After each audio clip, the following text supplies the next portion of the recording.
With these massive electricity price rises announced today, let me ask that question again. If the Albanese government thinks nuclear power is good for our 11 new submarines, why is it bad for Australian homes and businesses? We are running short of power, and it doesn't make sense that Labor bans nuclear energy in this country when it's just said it's going to build nuclear subs for our Navy. How does that compute? And this ban really has to be dropped after today's news. Now, before the election, how often did you hear it? Labor promised to cut your electricity bills by $275. Instead, our energy regulation authorities today said the default offers for electricity will go up again, yet again, and by huge amounts. Up nearly 24% in New South Wales, nearly 20% in Queensland, and Victoria, which is the most radical global warming government, up by more than 30%. And if you've got a small business, I have to tell you, it's going to be even worse, up to 31% nearly in Victoria. I don't know how some of these businesses are going to cope. Electricity is now becoming a luxury.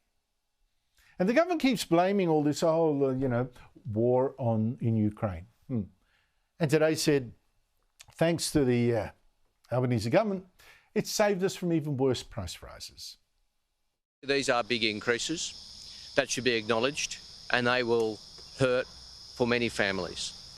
Secondly, these increases would have been much, much higher without the intervention of the Albanese government. Tell Labor, if you keep closing so many power stations, state and federal, with state and federal policies, and you keep making it very, very difficult to explore for gas, yes, you are going to get high price rises and you'll get more. Joining me is Nationals MP Matt Canavan, our former Resources Minister. Matt Canavan, thank you for your time. How much further do you think prices are going to rise? Look, that's hard to say, Andrew, but it's dependent on our own choices. If we continue to invest at a record pace in energy sources that can't be relied on, and as the sun sets across eastern Australia, all the solar's going off and wind's been on a bit of a holiday the last couple of weeks in this country, well, prices will go up. And that's seen right around the world. So we're about half the way progressed as, say, a country like Denmark, who get 50% of its power from renewable energy. We get about 30% of ours from renewable energy. And basically every 10 percentage points extra of renewable energy, prices go up about 7 to 8 cents a kilowatt hour. You can graph this for all developed countries. So the Labor Party wants to take us to 80%.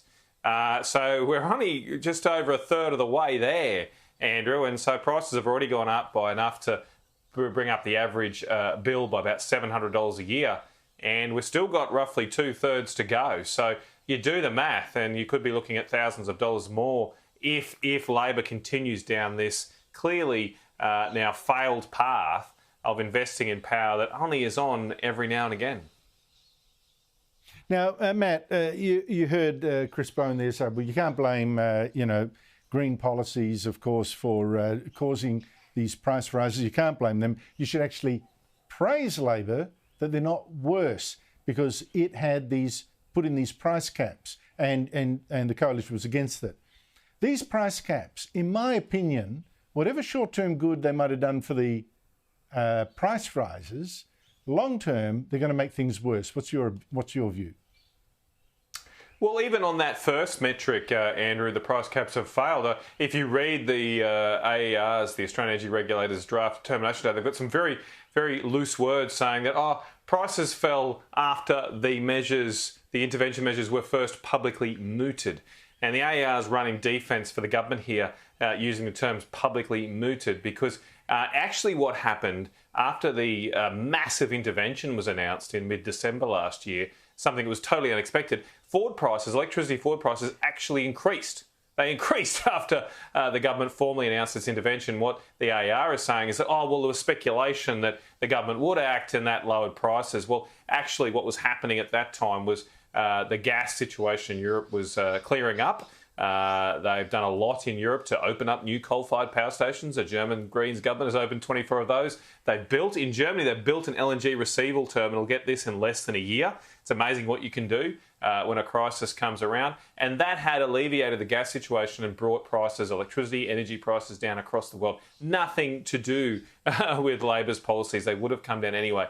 But you're right as well. All the Labor Party's intervention has done nothing to reduce prices themselves, but damage confidence in investment in our gas industry and our resources industry more generally. And that is going to increase the pain and potential shortages we face in the future unless this government does a U-turn and it gets back to trying to attract investment, which can increase supply and lower prices for all Australians. I just think it's suicide. I can't believe what I'm seeing, Matt. I mean, we are sitting on hundreds and hundreds of years of supply of brown coal, many, many decades, if not centuries worth of supply of black coal. We've got huge deposits of gas and oil. And of all those things, and uranium, this government says we can't use any of this long term for our own electricity. I mean, I've never seen an act of collective suicide, economic suicide, in my life. Now, about the last factor I mentioned, why does the Albanese government think nuclear power is good for our sailors but bad for everyone else?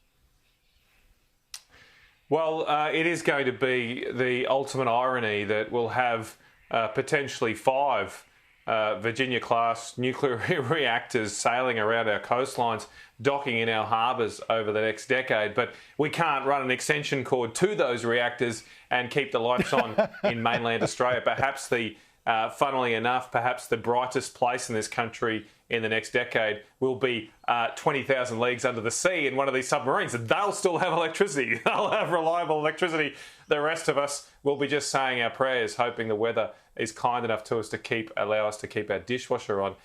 So, you know, we are rolling the dice here, but this opens the door because not only are we getting the nuclear reactors, Andrew, we're also getting a high-level nuclear waste dump. We've got to do that. That's part of this announcement. And even the Labor left are saying, oh, yeah, no, it's okay now. We can do that. Surprise, surprise. So once we have that, there's no more hurdles. We will have a facility to manage the waste. This is a safe form of power generation used all around the world. In fact, we are the only settled continent in the world without a nuclear energy reactor. We have the world's largest uranium reserves. We'll have a waste facility ready to go.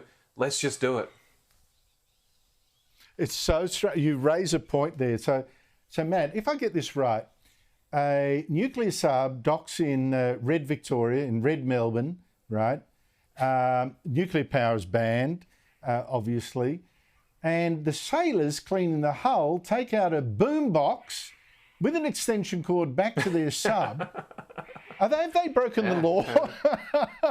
I'd need to get some advice, Andrew, but potentially you're not allowed to use nuclear energy to supply electricity in this country. It's banned. So, but this just highlights the complete stupidity of this. Hopefully, I think the Australian people are waking up, and eventually that pressure will bear on elections and politicians, and even recalcitrants like Anthony Albanese, who marched against nuclear energy a generation ago, will possibly start to see the light, given the groundswell, I think, of opinion that is changing on this issue.